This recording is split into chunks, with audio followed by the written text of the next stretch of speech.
जय हिंद दोस्तों, और मैं फिर से स्वागत करता हूं मैं आप लोगों का आपके अपने चैनल लोन हेल्प इंडिया में। और आज की इस वीडियो में दोस्तों हम लोग बात करने वाले हैं multiple application loan, multiple bank loan, multiple credit card loan. यानी कि अगर आपने हर जगह से लोन लिया है, बैंक का, क्रेडिट कार्ड का या एनबीएफसी का पर्सनल लोन, हर जगह से आपके ऊपर हो चुका है, अभी ड्यू चल रहा है, अमाउंट भी काफ़ी बढ़ गया है, 2 लाख, 4 लाख, 5 लाख तक है, तो ये वीडियो आप लोगों के लिए है। आप लोग ये वीडियो देखेंगे और देख के निश्चिंत महसूस करेंगे। अगर आपके ऊपर कुछ ज़्यादा प्रेशर है तो वो प्रेशर मैं कम करने की कोशिश करूँगा इस वीडियो के माध्यम से। तो सिर्फ और सिर्फ आपको ये वीडियो पूरे इंटरेस्ट के साथ लास्ट तक वॉच करना है। और साथ ही में अगर आप लोग हमारे चैनल पे नए हैं तो चैनल को सब्सक्राइब करके बेल आइकन को प्रेस कर दे। आप लोगों को मैं हमेशा ही इसी तरीके की वीडियोस लेकर आता हूं, तो आप हमेशा वीडियोस चेकआउट करें ताकि आपको इन्फॉर्मेशन मिलती रहे। हम लोग बात करते हैं मल्टीपल लोन्स के बारे में। आखिर मल्टीपल लोन्स कब हो जाते हैं और कैसे हो जाते हैं, ध्यान से सुनिएगा। सबसे पहले तो हमेशा ध्यान रखें कि अगर आपके पास पहले से पैसे उपलब्ध हैं तो किसी के कहने पर या किसी कंपनी के ऑफ़र आने पर आप कभी भी उससे लोन ना लें, क्योंकि लोन जो है वो दोस्तों देखते देखते काफ़ी बढ़ जाता है। और मल्टीपल लोन्स इस तरीके से होते हैं, मैं अपना आपको एक एग्जांपल सेट करके दिखा रहा हूँ ताकि आपको समझ में ज़्यादा आ सके। लाख रुपए का लोन था किसी क्रेडिट से, या मैंने किसी क्रेडिट कार्ड को यूज़ करके लिया या फिर बैंक से लिया 1 लाख का लोन। अब वो जमा करने के लिए मैंने कहीं और से 1.5 लाख रुपए का लोन ले लिया, इंटरेस्ट के साथ जमा करना था। अब उसको जमा करने के लिए मैंने 1.5 लाख का लोन लिया, फिर 1.5 लाख के लोन को जमा करने के लिए 2 लाख का लोन ले लिया। अब 2 लाख का लोन जमा करने के लिए 4-5 जगह से फिर लोन ले लिया ताकि वो 2 लाख जमा कर सकूँ। तो ऐसे करके काफ़ी लोगों का लोन होता है और मैंने ये खुद एक्सपीरियंस किया है और 2 साल मैंने लगातार इस चीज़ पे काम भी किया। तो मुझे अब पूरी तरीके से पता चल गया कि लोग ज़्यादातर इसी चक्कर में फंसते हैं और फंस के अपने ऊपर मल्टीपल लोन्स क्रिएट कर लेते हैं। लेकिन ये सिर्फ एक कंडीशन है, और दूसरी कंडीशन आती है फाइनेंशियल क्राइसिस। यानी कि जब पैसों की काफ़ी ज़्यादा ज़रूरत पड़ती है तब लोग मल्टीपल एप्लीकेशन से लोन उठा लेते हैं। उस समय उनको लगता है कि वो फ्यूचर में पेमेंट कर देंगे, लेकिन फ्यूचर में कोई ऐसी अप्रिय घटना हो जाती है जिस वजह से वो पेमेंट सभी का नहीं कर पाते। अगर ईएमआई भरते भी हैं तो बस 2 की ही भर सकते हैं, बाकी 5 की नहीं भर सकते। अगर 7 जगह से लोन लिया है तो 3 जगह की भर सकते हैं, 4 जगह की नहीं भर सकते। तो ऐसा काफ़ी जगह मुझे देखने के लिए मिला है। तो ऐसे केसेस में लोगों को हमेशा से डाउट रहते हैं कि क्या सही तरीका होगा पेमेंट करने का, क्या पेमेंट कैसे करेंगे। तो इस चीज़ पर मैं काफ़ी वीडियोस पहले भी ला चुका हूँ और ये वीडियो भी होगी, तो ध्यान से मेरी बातों को सुनते रहिएगा। मैंने अपना एग्जांपल सेट किया था, मैंने 1 लाख का लोन लिया, अब मैंने 5 लाख का वो लोन हो गया। 1 लाख के लोन को जमा करने के लिए 2 साल के बाद वो लोन अब 5 लाख रुपीज़ का हो गया। अब 5 लाख रुपए का जो दोस्तों मेरे ऊपर अभी लोन है वो मैंने 7 जगह से लिया है और मेरी अभी सैलरी मात्र 20,000 है और लोन है मेरे ऊपर 5 लाख रुपए का जो मैंने 7 जगह से लिया है। अब 20,000 में से कितना भी मैं कोशिश करूँगा तो 10,000 ही ईएमआई भर सकता हूँ।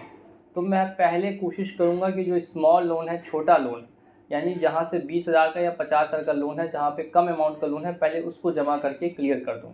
तो मैं सिर्फ छोटी ईएमआई को ही अभी भरने वाला हूँ और जो बड़ी ईएमआई है उसको मैं अभी इग्नोर कर दूँगा। लंबे समय तक इग्नोर, 6 महीने, साल भर तक इग्नोर करूँगा और इस बीच में जो छोटे मोटे लोन हैं वो मैं जमा करते रहूँगा। ऐसे करके 1 लाख रुपये या 1.5 लाख रुपये तक का लोन साल भर में मेरा क्लियर हो गया।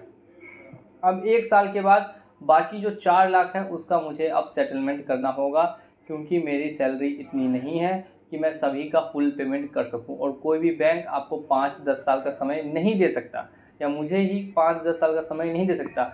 मैक्सिमम 1 ईयर्स तक का ही टाइम दे सकता है, इससे ज़्यादा का टाइम नहीं देता। तो अब जो बाकी के 4 लाख रुपए बचे उसका मुझे अब एट लास्ट सेटलमेंट करना ही पड़ेगा और कोई दूसरा तरीका नहीं है लोन को क्लोज़ करने का।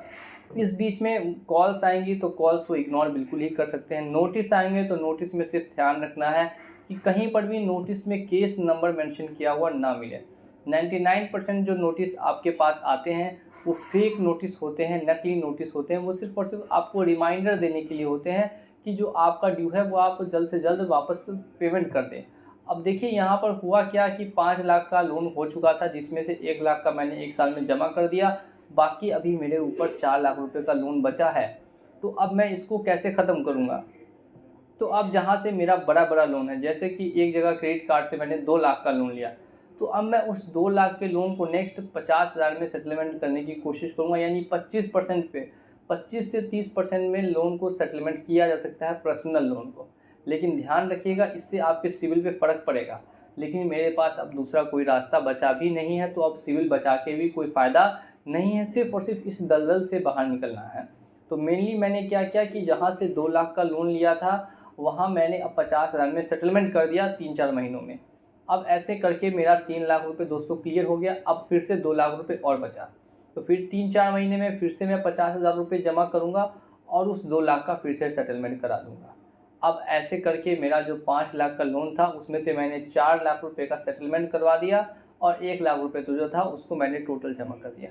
अगर आप चाहें तो पाँचों के पाँचों लाख रुपए को आप सेटलमेंट करवा सकते हैं। 25% पे आप जोड़ लेंगे तो 1,25,000 रुपये दोस्तों बनेंगे।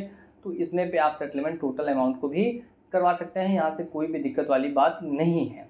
लेकिन ध्यान रखना है, इससे मेरा जो सिविल है वो अब इतना ज़्यादा लो हो गया कि अब मैं फ्यूचर में लोन नहीं ले सकता, कहीं से भी पर्सनल लोन नहीं ले सकता। अपने ऊपर नहीं ले सकता, बाकी अगर फैमिली मेम्बर्स हैं या घर में कोई और है तो उसके ऊपर भी मिल सकता है, लेकिन मेरे ऊपर नहीं मिल सकता। ये बस मैंने आपको एक आइडिया प्रोवाइड किया है जो आप लोग समझ गए होंगे।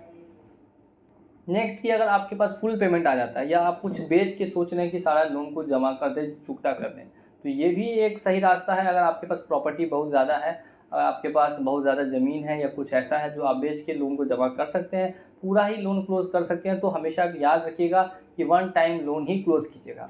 ईएमआई मत भरिएगा, क्योंकि ईएमआई भरने में क्या होता है, कभी कभी फिर दिक्कत आती है। तो अगर आप एक भी ईएमआई मिस करेंगे तो फिर आपको वही पड़ जाएगा, उतना वो लोग चार्जेस और फिर ऐड कर देंगे, पेनल्टी ऐड कर देंगे। इसीलिए हमेशा वन टाइम में ही आप लोन को फुल पेमेंट करके भी क्लोज करा सकते हैं। कंपनी से बात कीजिएगा, कंपनी को समझाइएगा कि ऐसे ऐसे मुझे फुल पेमेंट करना है, तो वो आपको प्रोवाइड करेंगी और उसके बाद आपको एनओसी मिल जाएगा। आप लोन उनका पूरा का पूरा जमा करके एक बार में ही क्लियर करने की कोशिश करेंगे। धीरे धीरे करके अगर ईएमआई जमा करते रहेंगे तो ध्यान रखिएगा कि अगर ईएमआई मिस होती है तो वो पेनल्टी चार्जेस लगा के फिर से आपका लोन उतना ही कर देंगे जितना आपने लिया था। और ऐसा हर जगह दोस्तों देखने के लिए मिलता है, क्योंकि लोन को हर कोई दोस्तों हैंडल नहीं कर पाता।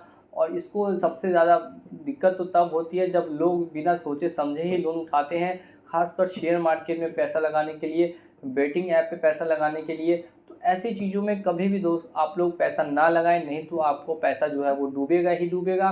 साथ में जो आपकी मेंटल कंडीशन है वो भी ख़राब होगी, क्योंकि ये लोन वाले काफ़ी लोगों को परेशान करते हैं, काफ़ी लोगों को तंग करते हैं। और उससे कैसे बचना है वो मेरे वीडियोस में आपको मिलेगा, जो आप जाके चेकआउट कर सकते हैं। अब मैंने यहाँ तक आपको समझा दिया। अब नेक्स्ट हम लोग दोस्तों बात करते हैं कि क्या करती हैं ये कंपनियाँ। ये कंपनियाँ क्या करती हैं कि क्रेडिट कार्ड हो या पर्सनल बैंक से आपने लोन लिया हो या फिर एनबीएफसी से लोन लिया हो या एप्लीकेशन से लोन लिया हो, तो ध्यान रखिएगा ये कंपनियाँ टारगेट करती है रिकवरी एजेंट्स के थ्रू, आपको नोटिस के थ्रू आपको परेशान करेंगी, आपको तंग करने की कोशिश करेंगी। लेकिन आपको बिल्कुल भी डरना यहाँ पे नहीं है, क्योंकि आपको मालूम होना चाहिए कि ना ही आपके ऊपर कभी भी कोई एफआईआर रजिस्टर की जा सकती है, ना ही आपको कभी जेल हो सकता है। ऐसी कोई भी अप्रिय घटना आपके साथ नहीं घट सकती। सिर्फ ध्यान इस चीज़ का रखना है कि आपको टाइमली करके किसी तरीके से लोन को पूरी तरीके से क्लोज करवाने की कोशिश करनी है, अगर आपके लिए पॉसिबल होता है तब। नहीं भी पॉसिबल है तो भी दिक्कत वाली बात नहीं है, उसमें भी अदर ऑप्शंस आते हैं। रिटर्न ऑफ का भी एक ऑप्शन आता है, जिसमें कि आपके लोन को बैंक वाले अपने खाते से हटा देते हैं, आपसे फिर दोबारा नहीं मांगते हैं, लेकिन जो आपका सिविल है उसमें आपको डिफ़ॉल्टर घोषित कर देते हैं। ऐसा भी होता है ये, और काफ़ी लोगों के साथ ऐसा हो भी चुका है। और ये होता है 2-2.5 साल बाद, जब 2-2.5 साल आप लोन का पेमेंट नहीं करेंगे तब। लेकिन ज़रूरी नहीं है कि वो एनपीए की रिकवरी नहीं करें, बैंक वाले एनपीए की भी रिकवरी करते हैं और कोशिश करते हैं वो पैसा भी उनको वापस मिले।